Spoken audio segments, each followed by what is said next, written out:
Hello everyone, welcome to Ozark Family Homestead. Today I want to talk about something that's very important on our farm and something that can be very affordable if you're looking around. Keep your eye out. You don't have to go fancy. It's our old tractor that we're using. Abigail, what kind of tractor is this? A Ford 8N. A Ford 8N. This tractor is made in 1951. That means this tractor is 72 years old. Does that sound pretty old? Yeah. That's an old tractor. Yeah, it's an old tractor, but it's still working, isn't it? Mm-hmm. Well, I want to tell you a little of the story of how we got this tractor. And, you know, like so many folks, and we've said this before on our videos, we don't have a lot of money. And we lived out here on this homestead for several years and did not have a tractor. And things were growing up. It was obvious that we were going to need to do something about having a tractor and just couldn't afford one. And then it turns out we found out that there was a Mennonite lady. It was an older lady, and she was moving and selling her farm, her homestead. And she had this old 8N tractor. And it was a running tractor. So this tractor, as well as, I want to show you real quick, this blade came with it. So the tractor and that blade, and the tractor had really good tires on it. It was a running tractor. And you're never going to believe what I paid for this tractor. $700. That's right. I gave $700 for a Ford 8N tractor that ran, had new tires, and a blade. I remember when people were in awe that I was able to get it that cheap, and somebody told me, and I looked it up and it's true, I bought $700 worth of tires. The tires alone on the tractor were worth $700. So at the time, I was looking up on like Craigslist and things, and these tractors were going for, $2,000, $2,500, and that was without any accessories. So you add the blade, it was a good $3,000 easy for a running 8N. My father-in-law helped fix it up for me and make some improvements on it. My father-in-law welded up and built this bumper on the front, which is really nice. I've got another hitch on it. He also put an alternator on it instead of the generator, and helped me get the accessories that Abigail and Rebekah will show you some of the accessories that we have with the tractor now. These Ford tractors, they were really developed by a guy named Harry Ferguson, and Ferguson and Ford got together, started selling these tractors, and back in the 1940s, Ford and Ferguson split up, and Ferguson went on to, you've heard of Massey Ferguson, the tractors. Ferguson went on and they started manufacturing Ferguson tractors, which were basically identical to this tractor. Started making them in Canada and selling them a lot in England. So I know we have some viewers in Canada and the United Kingdom. You may see old tractors like this. They're probably Fergusons, but they're basically the same tractor as the Ford versions here in the United States. Oh, got loud goats over here. They want to be in the video. Oh, goats. Okay, very important. If you buy one of these old tractors, something that you are definitely 100% going to need to get. Let me move this out of the way. This right here on the back, on the PTO shaft, is called an override. And it's a one-way. You see, you can spin it this way, it spins, and this way it's turning the PTO shaft. What happens if you don't have one of these on these old tractors and you're mowing with it? As the blade of that brush hog is going around, it's forcing the PTO shaft to turn. So if you go to try to slow down and that that blade's still running, it will force your tractor to keep going forward. It's very, very dangerous. You hear horror stories of people running through fences, running into ponds, having accidents. I looked these up this very morning on Amazon, on Tractor Supply, online. You can buy these for about $50. So absolute must. If you get one of these old tractors, if it does not have one of these overrides, it's sometimes called like a clutch override or a PTO shaft override.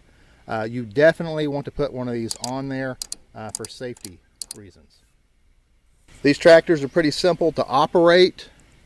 I am not very mechanically inclined. I'm not the type of person that knows how to work on motors, but even I, with my limited skills, have been able to do some repair work on it. I've changed out the starter. We had an issue with the flywheel, and my 14-year-old son by himself took it apart, moved the flywheel around, got it working again. So my 14-year-old can work on this tractor. I can work on this tractor. You know, it's simple enough that someone with just very limited skills can operate it. You know, you buy one of these brand new tractors today, I mean, you have to have, you know, computers and all kinds of things to work on them. And the other thing about those brand new tractors, hey, this thing's still going 72 years later. I bet your brand new fancy tractors won't be running 72 years from now. I did the tires. I did take the front tires in when I first got it. It had them foam filled. I took them to a tire place and they filled them full of a thick, heavy foam. Two reasons for that. One is they'll never go flat, so you don't have to worry about a flat tire. And second, it makes the front of the tractor much heavier. I remember I took a jack and put the front of the tractor on jack stands, grabbed the tires. They weren't that heavy. I threw them in the back of my Expedition and took them to that tire shop.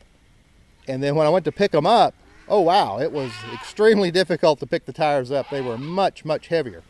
On a little lightweight tractor, you want a lot of weight in the front. Some people even attach weights to the bumper because when you're pulling or something like that, you can tip the tractor up right.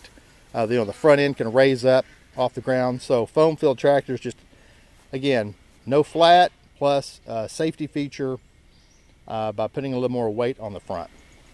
You also might notice I've got a screen up here at the front. The reason I have this screen up here is when you're mowing and you're out in the tall grass, that radiator back there, that fan, is sucking everything in off the tops of the heads of the grass, and it just clogs up your radiator, and then your tractor starts to overheat. So if you just put a screen there, then all the junk basically gets on the front of the screen instead of in your radiator, and you can just periodically stop and wipe that off. Or what I do is I periodically stop, go over to my shop, and just take an air hose and just blow everything off the front. Okay, I got my helpers out here. Here is one of the accessories, implements for the little tractor. Abigail, what is this thing? It's for like doing snow. You pick it up and then you like push it and it makes all the snow go, so like a little path or something. Yeah, it's a blade. You can push dirt with it, or we've pushed snow with it. And again, just attaches to that 3-point hitch. This actually came with the tractor. And now if you notice, my blade is on what would be usually referred to as backwards. Usually you see these blades facing the other direction. What I found was if you are dragging the blade behind you, trying to move snow, it just piles up behind you and creates a mess, and you're driving through the snow, and it didn't work very well. So I took the blade, I spun it around backwards, and then I just used the tractor in reverse like a bulldozer, and it worked perfect.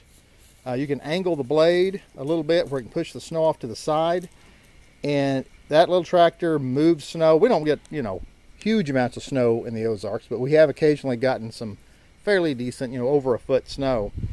And I put the blade on the tractor and just go in reverse and just clear off the driveways, clear off paths, and it worked great. I want to show you some of the accessories that we have with this tractor.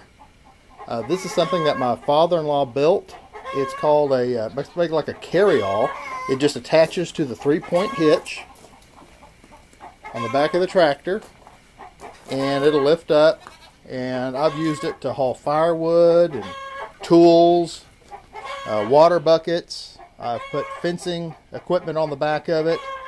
So you can see about how large it is, looking at the girls. And then back, so it's been really handy to carry things.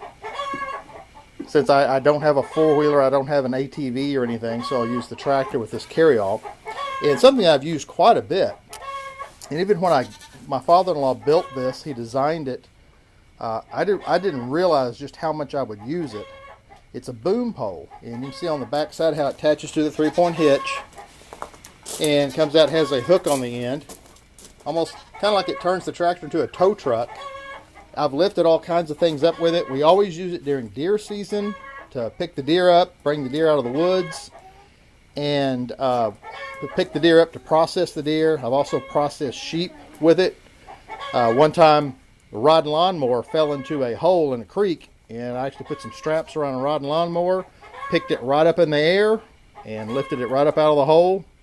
It worked fine. So that boom pole has also been very, very handy accessory for this tractor. Of course, one of the things that you always need with a tractor is a brush hog. This is an old 5-foot brush hog. It's an oldie but a goodie. It's pretty heavy duty, and this is what we've used to cut grass on our homestead for many, many years. And believe it or not, before I had this old brush hog, we used to cut the grass with a rod and lawnmower. Not that one. This is a newer rod and lawnmower. We've got an older rod and lawnmower that we used to cut grass with. So you can see my rod and lawnmower and little cart, little wagon.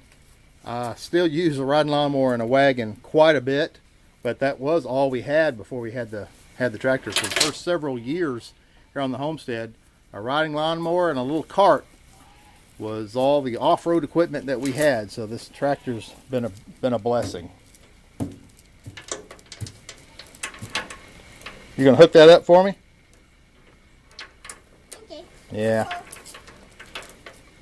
Well, while I'm back here looking at implements, there you can hear the goats back there, and you can see Daisy Cow back there.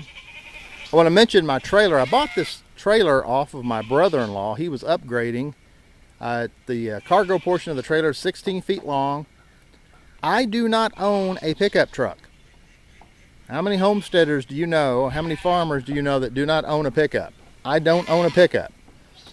You know, when you have 7 children, pickup trucks just don't haul enough people.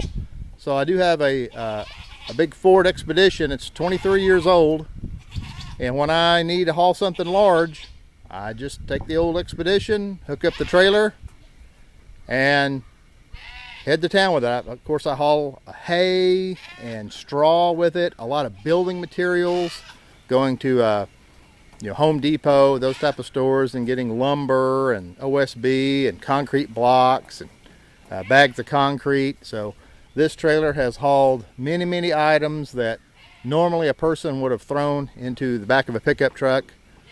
Cattle panels, T-posts, you name it. Anything that you need on the farm, I have thrown onto this trailer and been able to haul it. That has saved money. Before I had the trailer, I'd have to pay to have things delivered. So it's really been nice to have my own trailer, and it's kept me from having to buy a pickup truck. And again, with 7 children, pickup trucks just don't work very well because you just can't haul enough people in them. So that's our little trailer we got for the homestead. I get one of those things that, how did I not have this? It seems like every time I get something like this, it's amazing to me that I was able to function without it. So Abigail said there's something else about this trailer I did not mention. So Abigail, what else about this trailer is important? We get on the tractor and then we have a hayride. Yeah, that's right. We pull this trailer with the tractor, we put hay bales on it, and we'll have a hayride through the woods, don't we? Through the pastures. Yeah, and make sure that you don't get messy with hay all over you. You put like these little blankets over them, and then you can ascend them and have like a comfy spot kind of, and then you can have like a little hayride. So yeah, you've enjoyed using the trailer for a hayride as well, because we can pull it not only with the truck with the Expedition, but we can also pull it with the tractor, can't we? thank you for watching this video, and please subscribe and make that thumbs up.